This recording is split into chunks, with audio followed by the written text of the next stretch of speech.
All right, ladies and gentlemen, welcome to Bagholder Bingo, where you will win today's Bagholder Bingo. No matter what, somebody's going home with a grand prize, and all you have to do is pay attention and learn how not to be a bag holder. So if that sounds good to you, strap in, light it up, and let's go with Bagholder Bingo. Today, we're watching this video called SoFi stock is about to explode to new all-time highs with proof. So everything we have over here is what we're looking for here. It's just paper losses. It's undervalued now. I believe in the company. It's a short attack. It's the next Tesla. You know where this is going. Big money bag holder bingo. Let's watch and let's all win together. Covering the SoFi stock in the overall market. Today was a big day. The Fed came out today and held interest rates the same thing we've been seeing for the past 6 months. Maybe we get a rate cut in June over the next couple of weeks. We will have to wait and see, but it looks like the market is still, pricing in 1 to 2 rate cuts for this year. This will be bullish for SoFi when that happens, but we don't need to be worried about that right now because SoFi, no matter what, is growing in any interest rate environment. Guys, they are a secular grower. Okay. Did we find it on here? Let's see. By more. So my big fat head's in the way. Let's get this out of the way. I'll sell at break even. It's just oversold. Fundamentals are strong. I feel like that's coming up. Analysts, clueless. Earnings will fix this. I'm in it for the long term. Just a paper loss. If I miss something, tell me in the chat. I see volume is low. Yeah, his volume is low. I don't know if I can really adjust that because that's on his side. So as we go, if I miss something, tell me and I'll fill it in.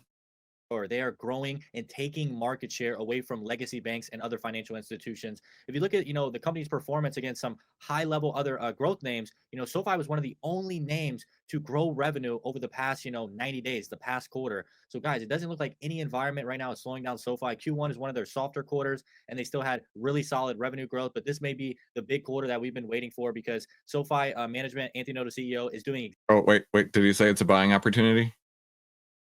Did he say it's a buying opportunity? I missed that. Hang on. Where's buying opportunity? Wait, maybe I'm in the way. Fundamentals are strong. Yeah, that's what I was thinking.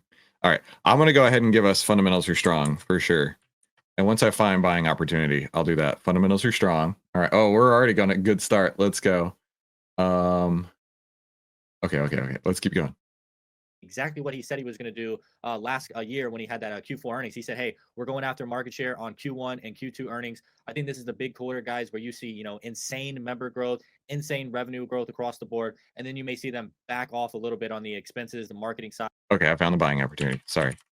There we go. Boom. All right. We're doing good so far. And you'll see profitability start to rise in the back half of 2025, Q3 and Q4. And then 2026 is the year where they're, going back to, all in on profitability. And I think there's a chance, we could see some numbers like, 90 cents or something like that. So right now, SoFi is doing everything incredible. They are stealing market share. They are getting massive amount of institutional deals, guys, $10 billion worth of loan platform deals over the next 2 years with Fortress and Blue Owl, $10 billion. And we're likely going to get another, $2.5 to $5 billion deal pretty soon. The way, Anthony Noto is going about this, extremely aggressive. This is lowering our risk. This is taking away from risk off the balance sheet. This is getting us into fee-based revenue. And we're starting to become a contract-based company inside of this personal loan segment. What if they expand the loan platform business to student loans and also mortgages? The fee-based revenue is going to skyrocket higher and the risks are going to continue to go down. Guys, right now, SoFi is going to be growing revenue faster than 2025. Last year was about 25%. I agree. I feel like he's saying exactly this right now. Earnings are going to fix this. Earnings will fix this. Now, the reason that I'm doing this, right, is not just to make fun of Kyle. I think Kyle is probably a good guy.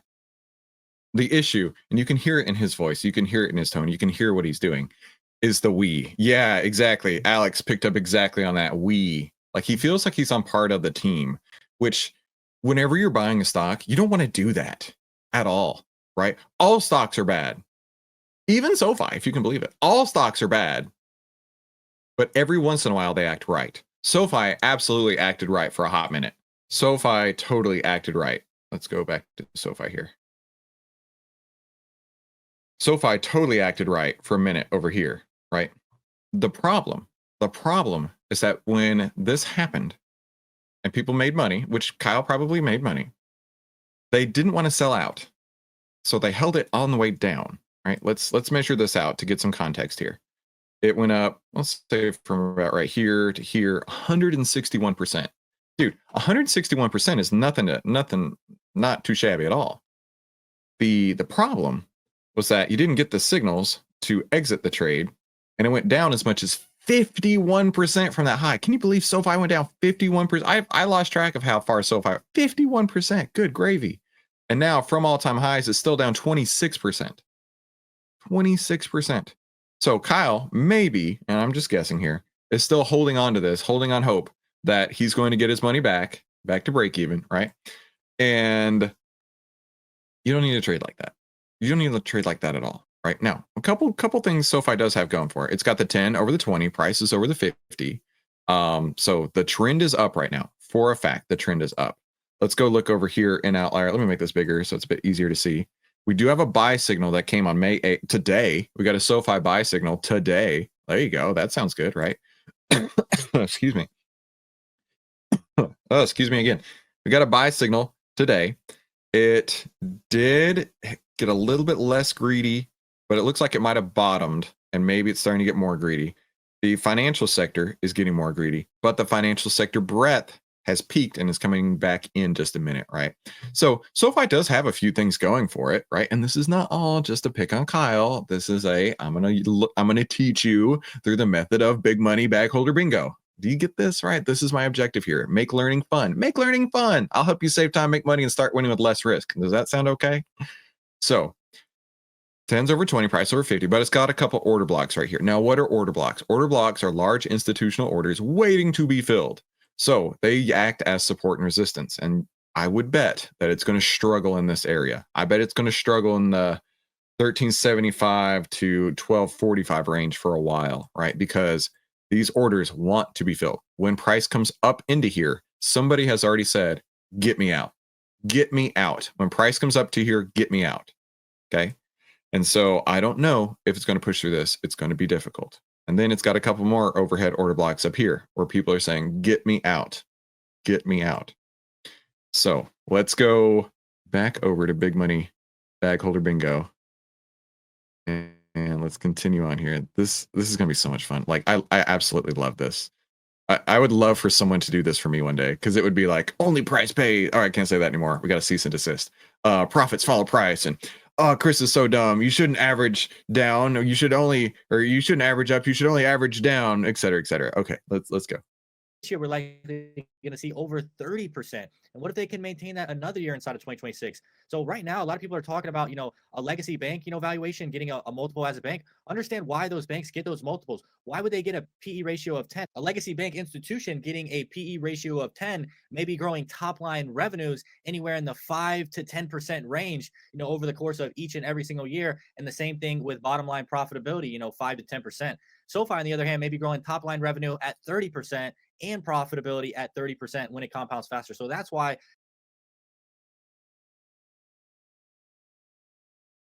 Sorry, I was muted.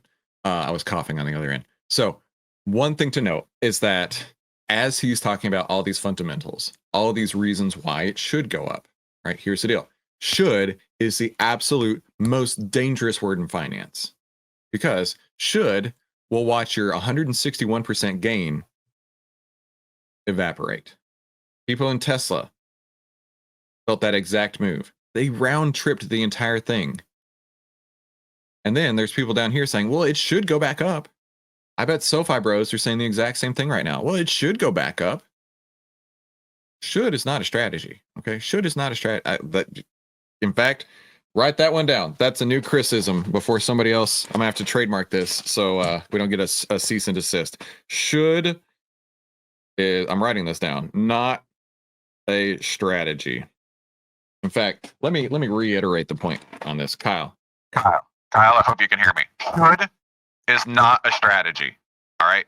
It should go up. It's not going to help you, because profits follow price. And if price is going down, you ain't making no money, my friend. All right. So let's get back to Kyle's video here. You're not going to see SoFi longer term have a 10 PE ratio. Okay. If this thing gets into a, 30, 40 times PE ratio, even over the course of next year on $1 billion in profit, you're looking at a $30 to $40 stock minimum. Okay. SoFi could easily get into a fairy tale land frothy valuation like you're seeing with other companies. You've seen a Palantir get a 500, 600 times PE ratio. Guys, when SoFi does end up getting 100, 150 times PE ratio, that's the time to cash out, sell half. I don't know. Does that feel like a Wall Street doesn't get it? Does that feel like I'm gonna call that one? Wall Street doesn't get it. Wall Street doesn't get it. your position because that multiple is not going to hold up. Okay, so right now, guys, I think SoFi is in an incredible place. We're going to be looking at a ton of data points that just came out recently off the last earnings report, show you guys how much they are truly investing into marketing and stuff like that. Guys, I'm telling you right now, Q2 is going to be a really, really big quarter on growth. You're going to see member growth skyrocket again. I'm pricing in 41% growth for Q2. Absolutely insane. So be sure to smash like. Wait. Hold on. I got to check my bingo card real quick. I'm pricing in a 41% growth. Hang on. Where does it say anyone gives two monkey donkeys about what you have priced in? I'll go with an I'm not worried, because I, as if I'm Kyle, I have priced in a 41% growth. Bro, do you not understand what I can do? I am Kyle. Kyle, I hope you watch this, Kyle, and I hope you can learn from this as well. Nobody cares what you've priced in, right? I could look at SoFi and say, I priced a $46 price target on this. Let's go. Does that make a difference? Does that make a hill of beans? Hill of beans? I don't know. A whole heap and helping full of beans to anybody? No. You can do all the analysis you want. You can make all the spreadsheets you want. You can do all the net present value and the earnings per shares and any other fundamentals you want to. But if price is not moving in your direction, you are not going to get paid. And nobody gives two monkey donkeys about what your price target is. In fact, by having a price target, you're actually hurting yourself. By having a price target, you are, honest to goodness, anchoring yourself to a stock that potentially could never reach that price target. Let's do this. Let's just say, for example, he said 41% growth. I know he's not meaning on the stock, but let's say that he did, right? So 41% growth will get it back to break even. How's that? That's pretty funny. 41% growth will get it back to this all-time high. So basically, let's say right here, let's say that he has locked in on the 1834 price. If 1834 never materializes, are you actually going to continue to hold this, right? Imagine all the other trades you could put on. Imagine all the other wealth you can accumulate. I mean, let's put that in real context here. Imagine all the other wealth that Kyle and other SoFi bros can accumulate, rather than being stuck in dead money looking for a stock that is actually trending up. Yes, it totally worked on this side of the chart. Absolutely. But it's not there yet, right? It's not right there yet, my friend. Could it? Maybe. Right? It is in a bullish trend. But you've been holding it 26% down. It needs a 42% gain to get back to this high right here. It's pretty rough, right? And that's the math, right? A 26% decline needs a 42% gain to get back to break even. That should be sobering. You should be like, holy moly, are you kidding? It takes that much to get back to break even? Whew. All right, did I miss anything on the bingo card? Let me see. I'm going through the chat. Okay. I don't think I missed anything in particular. Okay, we'll continue on. Button, drop a comment, subscribe to the channel. We'll be keeping you updated daily. Let's get into the video. All right, guys, looking at the stock on the day that the Fed held rates today, neutral. We're at $13 right now, and we did hit a high of about $14.40 on earnings. So the stock's just been kind of flat. Okay, so we watched a few of Kyle's videos in the past, and he doesn't put out content all that often. But when he does, the thing that is weird to me is he talks about how he's a long-term investor, right? He's in it for the long haul. Where does it say something like that over here? I'm in it for the long term. Yet he goes and talks about intraday moves. If you're in it for the long term, you shouldn't even care about intraday moves. Like, that should be not even registering on your radar whatsoever. In fact, I tell people all the time, and see, look, we're learning. This is not just Chris being mean. We're learning that you need to focus on your time frame. If your time frame is the daily chart, don't worry about anything else. Everything else is noise. If your time frame is the 5-minute chart, hang on, I just learned that the other day. I could double click that. If your time frame is the 5-minute chart, just focus on the 5-minute chart. Everything else is noise.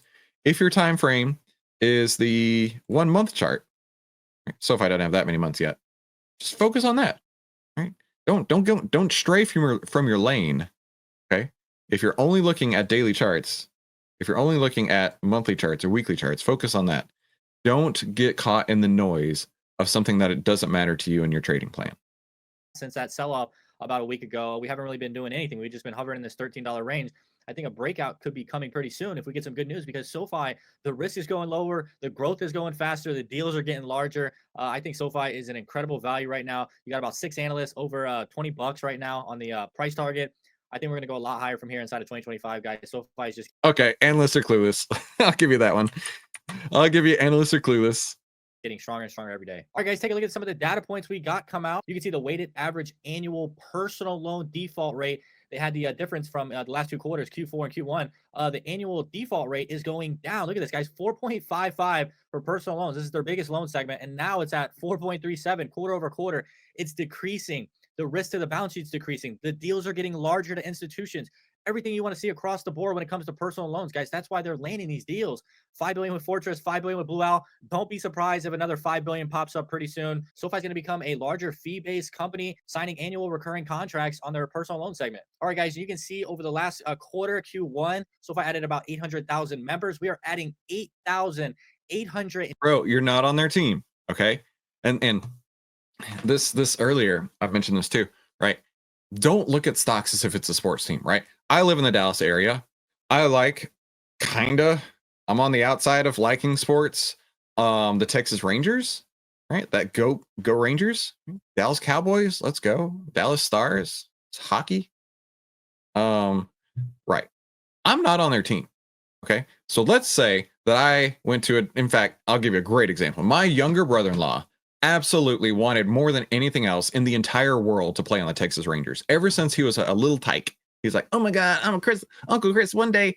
Oh, Uncle Chris, maybe Uncle Chris. No, older brother-in-law Chris. I really want to be on the Texas Rangers. I met him when he was 10 years old. Okay. My wife is like 14 years older than him.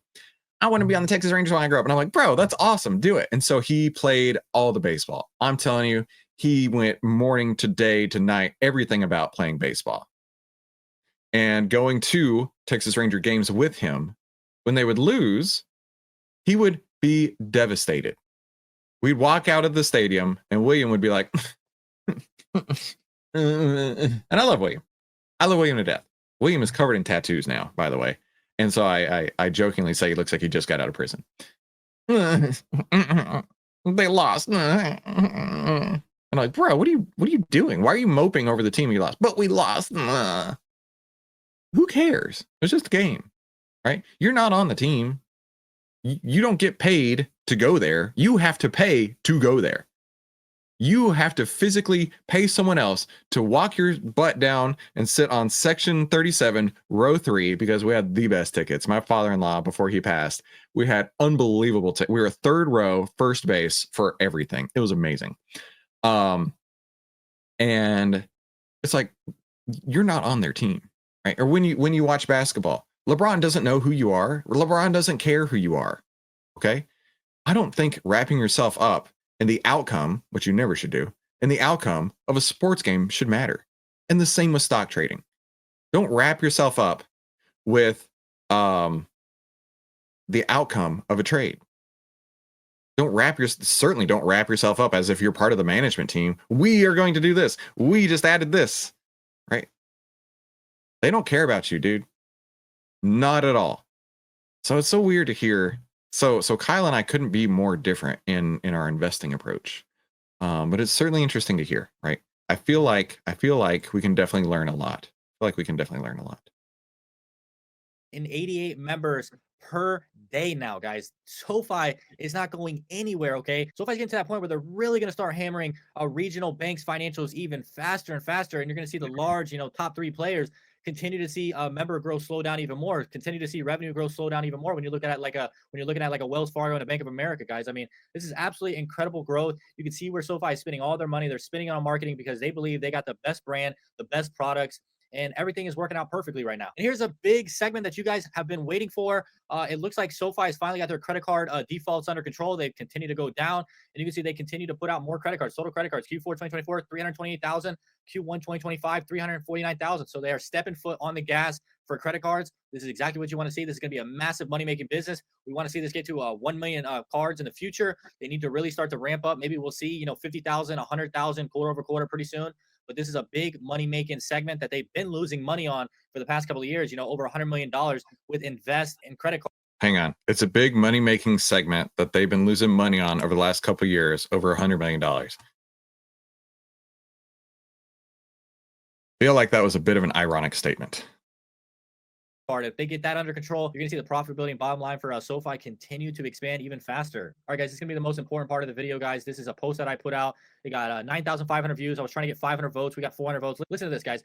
Everybody's talking about profitability and growth, okay, with SoFi, okay? A lot of people want to see bigger profitability. That's true. Also, I do. But take a look at what happens when we take the foot off the gas on sales and marketing. Balancing profit and member growth and scale. SoFi added 800,000 members in Q1 2025 for a marketing spend of around 200 million. It came out to about 238 million with the new data point. They reported $70 million in net income, okay? SoFi could have added 400,000 members in Q1 2025, which would be I see a couple of y'all talking about, I believe in the company. This is obvious. I know, but I want him to say it. I want him to say it.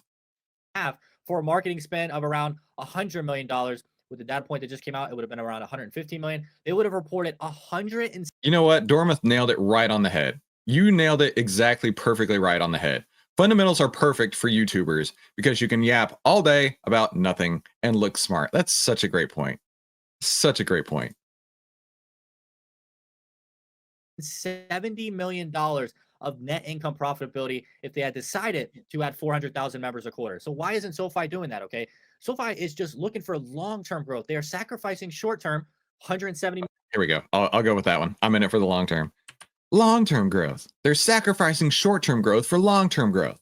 Million net income. If they did half the members, instead of 70 million net income, they could have jumped up to 170 million net income. But no, they went for 800,000 members. But also, there's another data point. So if I could have added 1.2 million members in Q1 2025, but marketing spend would have jumped an additional $100 million. They would have reported a $30 million net income loss. So which would you have preferred as an investor for the Q1? Okay, and look, guys, you voted for SoFi's choice. Over 70% of you guys said, SoFi's doing exactly what you want them to do, which is, right in that balance of, 170 million net income, $30 million net income loss, and then 70 million net income profitability. And that's exactly what they did, guys. They gave you 800,000 members. So right now, SoFi is finding that perfect balance. But guys, if they just keep their marketing going right now because of their product diversification, their, loans they're selling to these institutions with the loan platform business skyrocketing, you're going to see members go even higher. And you're going to continue to see this net income tick up faster and faster and faster. I think next quarter we may get like a 90 to $100 million profit with 850,000 to 900,000 members. So guys, right now SoFi is in growth mode for Q1 and Q2. Q3 is when you could really see profitability really start to expand. And then 2026, they may back off on marketing spend a little bit, maybe 10 to 15%. Still, be at the 900,000 to a million member range by 2026. And you're going to see some big bottom line profitability. I'm talking $250 million profitable quarters by the back end of 2026. I think we're going to see, 90 cents EPS. That's going from 14 cents in 2024. So to go again, none of this matters. I'm sorry. He's totally just like somebody said, I hear is blah, blah, blah, blah, blah. Same for me, dude. Same for me. But I'm trying to make this fun.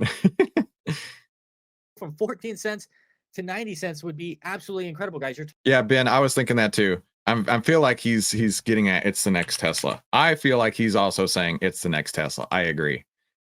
Talking 500% EPS growth. What did we talk about in the beginning of the video? Legacy bank institutions getting 10 PE ratios are growing about 10 to 15%, net income profitability PEs each year, guys. And we're talking about 500% growth over the course of, 2-3 years.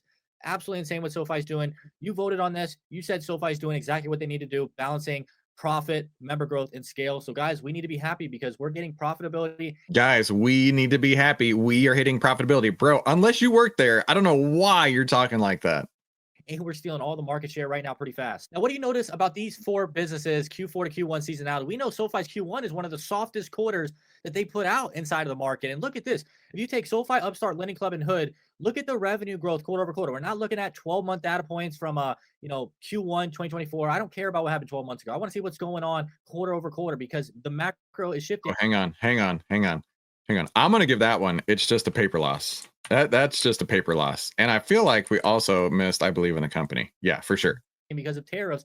Oh, we're so close. We're so close to winning. Let's go. Big money Bagholder Bingo. Interest rate sensitivity. There hasn't been a cut in 6 months. Let's see what's going on now. Q4 to Q1. SoFi grew $31 million quarter over quarter. Upstart Q4 to Q1.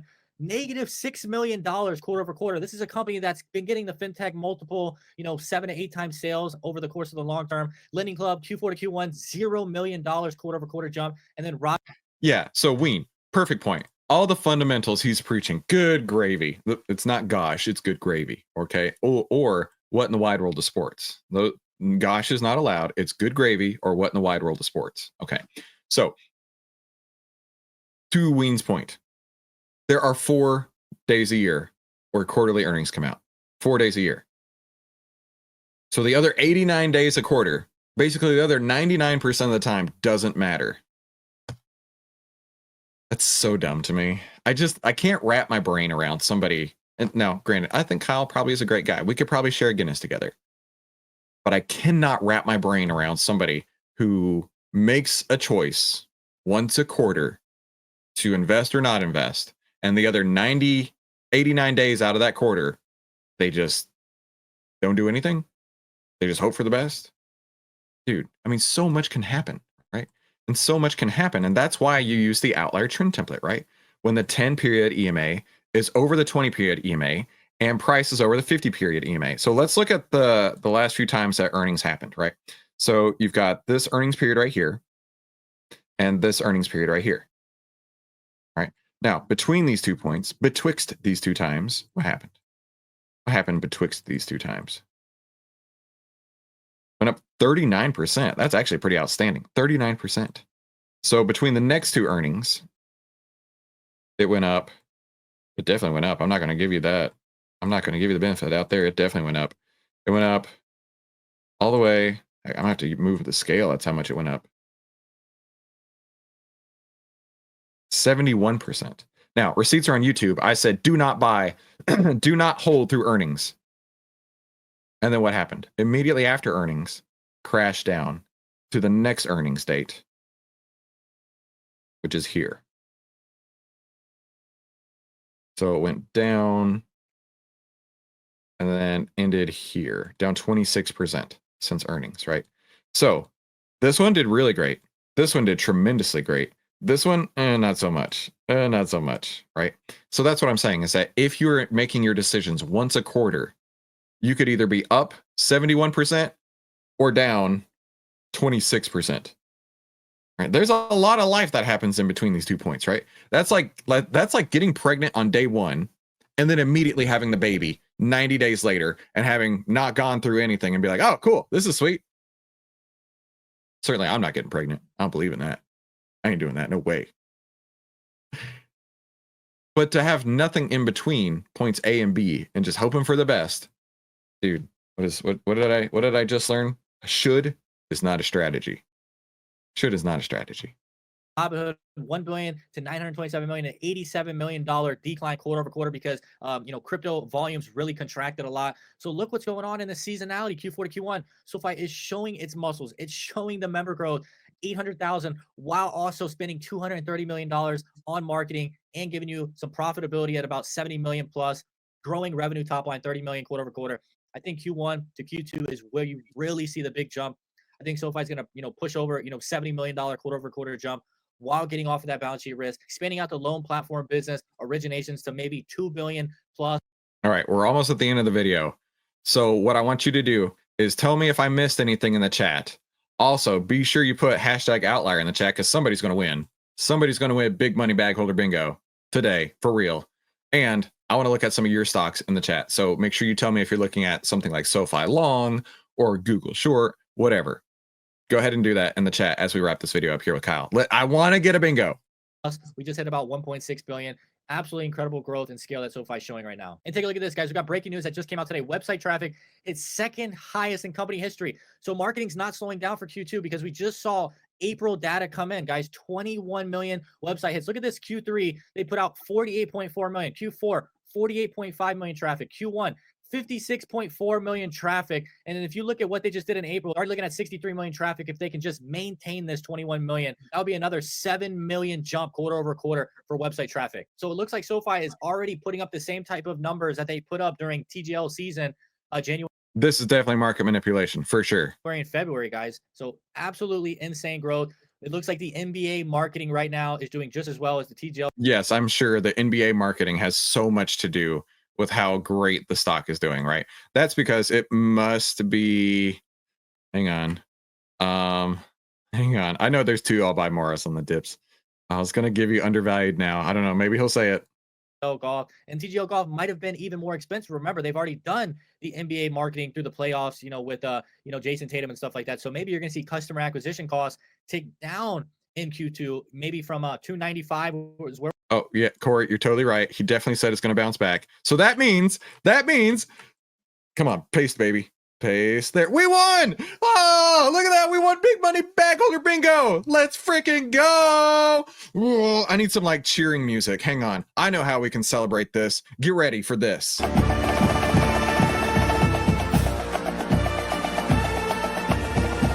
you ready? Let's go!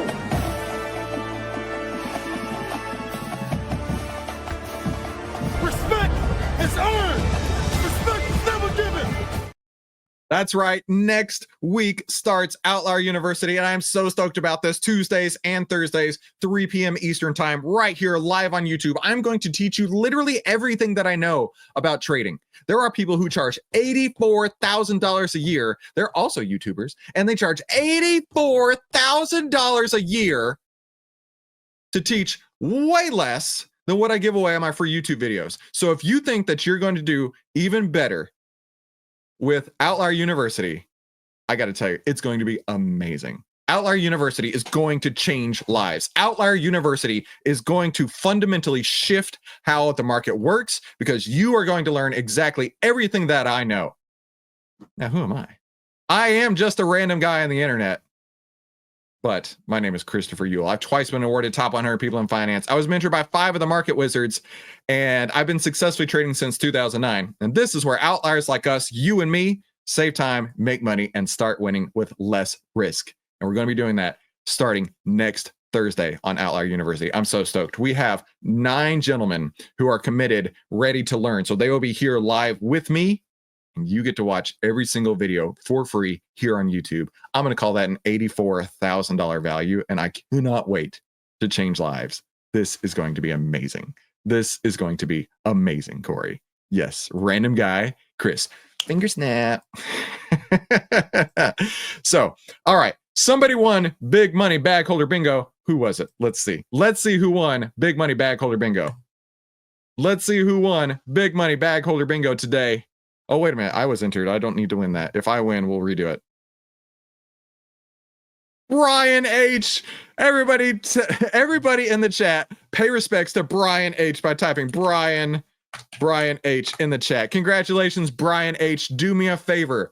When you have a moment, send us an email over at support@outlier.com with your name and address. We'll ship you out an Outlier hat. If you already have an Outlier hat, Brian H., because it's possible, I don't know, we'll ship you out a copy of my favorite trading book, New Trader, Rich Trader, by my friend Steve Burns. So, Brian H., congratulations. I am so happy for you. Do we not have the best YouTube channel on the planet? The way that you can pay me back is by telling everybody you know, because that's the first rule of Outlier is, hang on, where's my slide? The first rule of Outlier, you should tell everybody about Outlier. So let's go look at some of your stocks in the chat. Now, I'm coming up with some sort of easy way for you to remember this because this is how I look at things. These are the 7 steps that I want to look for whenever I'm analyzing a stock. The market trend, the market signal, market breadth. Stock trend, stock signal, the fear and greed, and lastly, order blocks. Excuse me. Whew. So let's start with the market trend because this is going to apply to all the stocks you're looking at. This is going to apply to all the stocks you're looking at. So first, market trend. We're going to scroll over to today. We have a bullish trend right now. There it goes. It's loading really slow. Let's refresh that page. Here, while that does its thing, let's go over to SPY here inside of Outlier. And here we go. We'll zoom in. So SPY is sitting on a buy signal. It's 10, 20, 50s crossed up. And what's nice about it in Outlier is we just outline it right there on the chart. It cannot get easier to know if it's in an uptrend or a downtrend, right? It's either got a red background with your 10 under 20 price under the 50, or a green background, 10 over 20 price over 50. So you can tell in a glance, even if you've never traded stocks before, this is trending higher. Even if you've never traded stocks before, this is trending higher. So that's the first ring, the market trend. Now, market signal, buy signal or sell signal. We're sitting on a buy signal on the SPY. We can see that right there. So we've got a bullish trend with a buy signal. That is a great start. Next, market breadth. Now, market breadth is measuring how many stocks have buy signals that we cover. How many stocks that we cover have buy signals. So if we zoom in over here, we can see we have a bearish cross today. We have a bearish cross today on market breadth. What does that mean? What does that mean? We're getting more buy signals than, more sell signals than buy signals. That's what that means right there. And I'm telling you, if you are sleeping on market breadth, you are missing out, because this has been such a really strong leading indicator right here. So for me, what I see is bullish, bullish. And in fact, let me do this. This could be fun. Let's try something new. Let's highlight these green. If you're colorblind, I'm sorry. Market breadth is red. All right. So now let's go to your stocks, right? We're going to look at your stocks trend, the signal, the fear and greed, and lastly, we'll check for any order blocks on there. How's that? How does that sound? Are you ready? Are you ready, Rick? Let's go. Let's go. Okay. Everybody paid. I'm sorry, Jonathan. It didn't work out today. Everybody paid respects to Brian H in the chat. So congratulations again. Okay, let's do. I need STZ long for Manny. STZ long. STZ.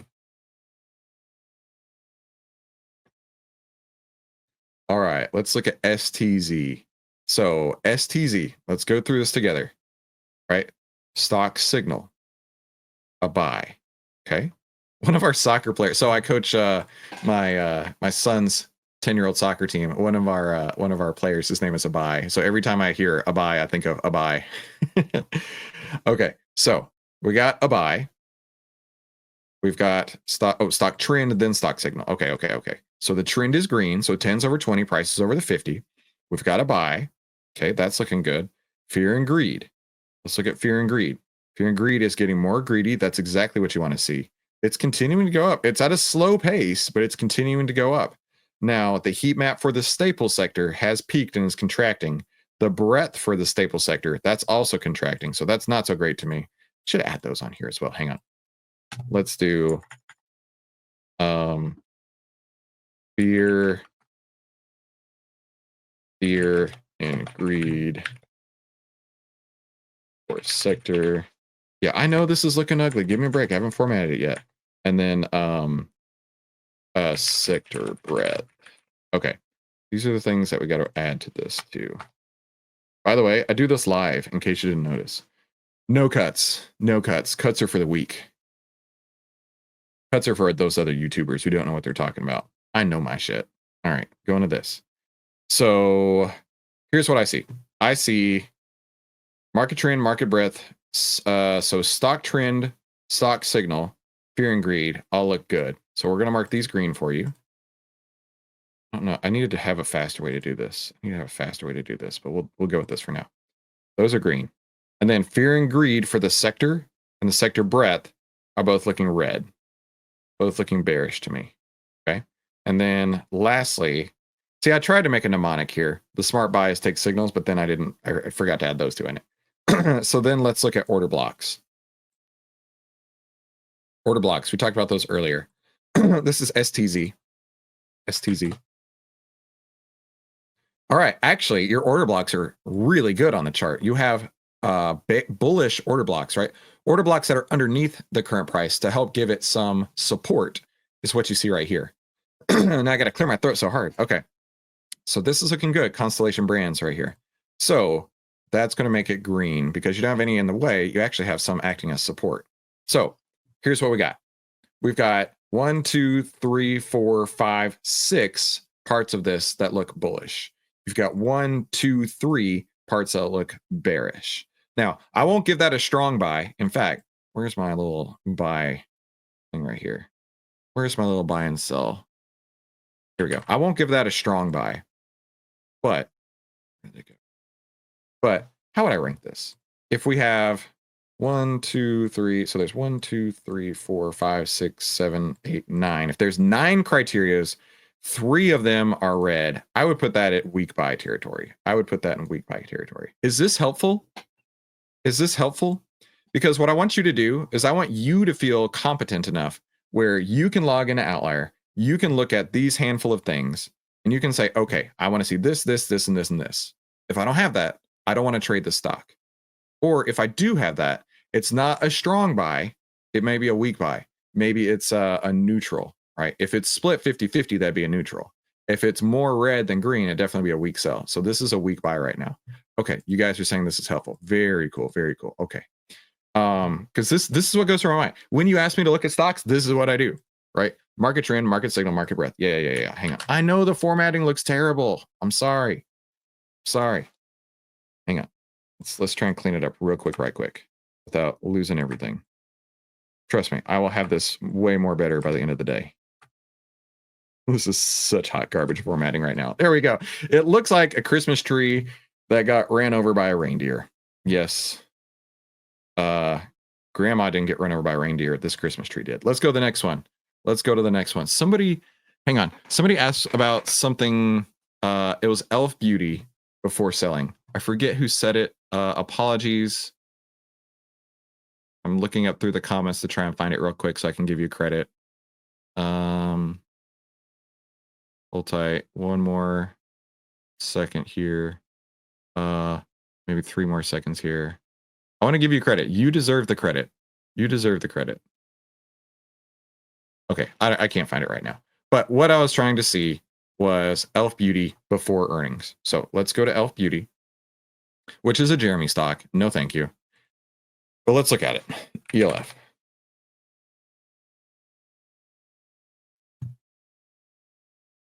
Okay, so let's zoom in the smidge.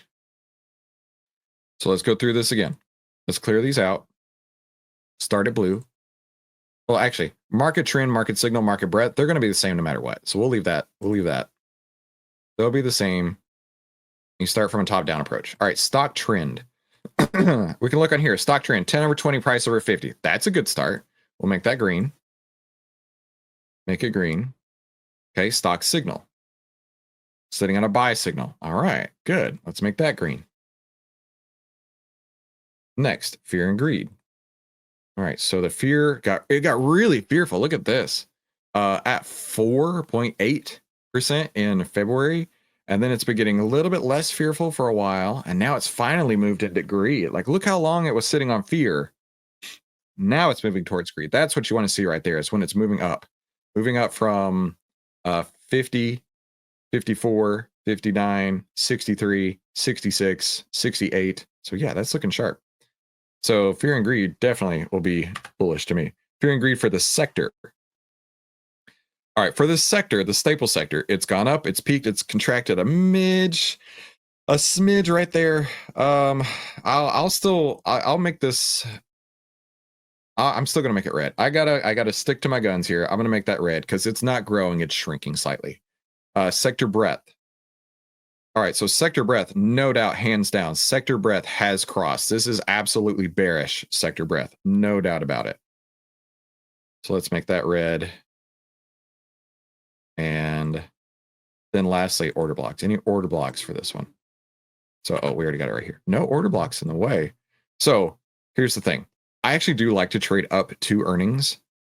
You've seen it. I've seen it. Lots of stocks run up into earnings. In fact, Palantir did exactly this. It ran up into earnings and then got monkey hammered. AT&T. It ran up into earnings. Earnings happened back here. It's slow to load over here on TradingView today. Ran up into earnings and then it continued on. And then let's look at SoFi. SoFi, decent example. Before the earnings crash, where is it at? Here. Ran up into earnings and then it crashed back down. So I like to trade up into earnings for sure. But I don't hold through earnings if I can avoid it. So looking at this one, we've got 1, 2, 3. This will be green here. So I would also stick this in the weak buy category because you've got 3 out of 9 signals looking at bearish, and the rest of them bullish. So yeah, I'd stick that in weak buy. All right. Let's see. Let's cover another one here real quick.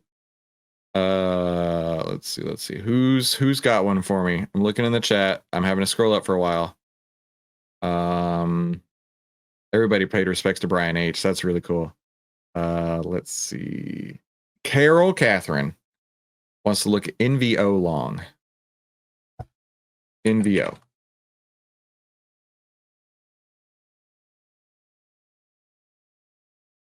AMD long. Yeah, that's a joke. All right, Carol Catherine, take a look. We don't quite have the 10 over 20 price over 50 yet.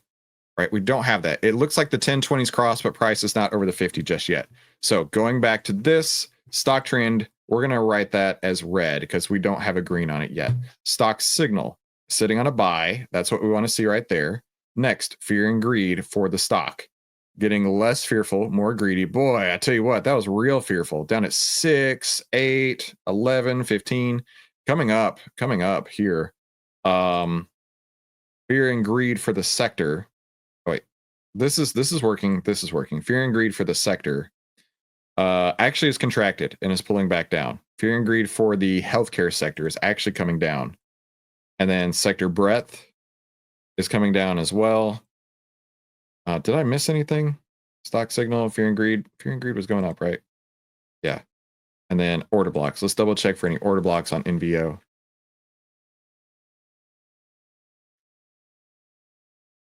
Oh my goodness. Trading views are running so slow right now. So we've got, still isn't loaded in. I need it to load in to give you a real response here. Let me refresh the page. Of course, it loaded in right as I changed it in VO. Okay. It doesn't have any order blocks on top of it, but it also is looking very bearish to me. This goes into weak buy for me. This goes into weak buy. Or weak sell, I should say. Weak sell. Definitely not weak buy. Certainly not neutral. This is more weak sell to me. So listen, that's what I look for whenever I'm evaluating stocks. Now, I'm going to make this look a lot better by this afternoon, for sure. And I want you to be there because I want you to save time, make money, and start winning with less risk. That's why you should watch one of these videos. And I'll see you there. We'll talk soon.